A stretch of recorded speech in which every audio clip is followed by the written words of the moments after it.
Good day, grade 6s. You all know that verbs are doing or action words. Words like run, talk, shout, and jump.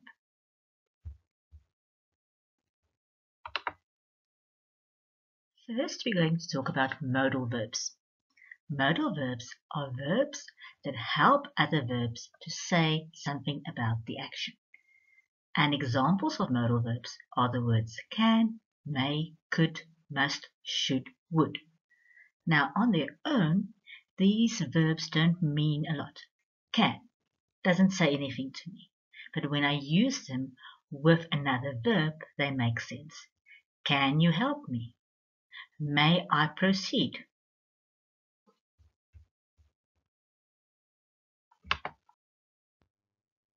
Now, in term 1, we've talked about the modal verbs can and may, and we said that can shows ability.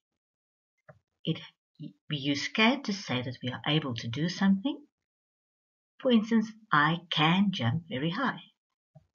May we use to ask permission.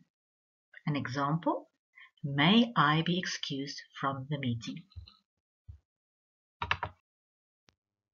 And here are some more modal verbs. We use the modal verbs must and have to when we give a command or when there's some kind of obligation. For example, you have to sanitize your hands before entering the classroom.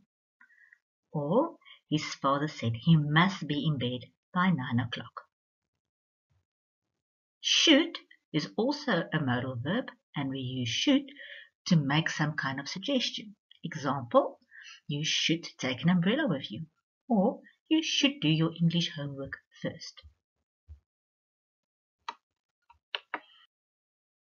So we've talked about verbs and modal verbs, but there's also something like phrasal verbs. A phrase is more than one word, and a phrasal verb consists of more than one word. They are formed by joining a verb and a preposition. Prepositions, remember, up, down, on, those are your prepositions. In phrasal verbs, the verb and the preposition cannot be separated because together they form one meaning. Just like these little love monsters, they can't be separated. Let's look at an example.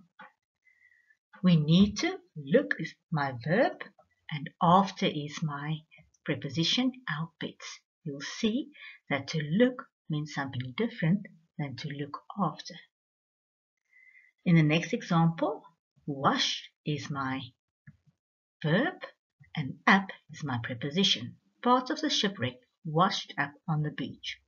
Wash means something different than to be washed up.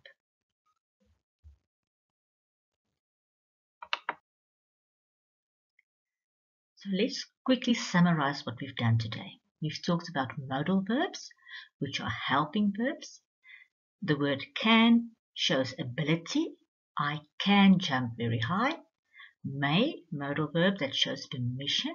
May I leave the room? Must and have to I use to if there's an obligation or a command, and should if I want to suggest something. You really should read this book.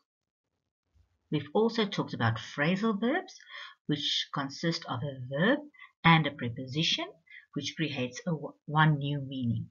For example, he needs to cut down a tree.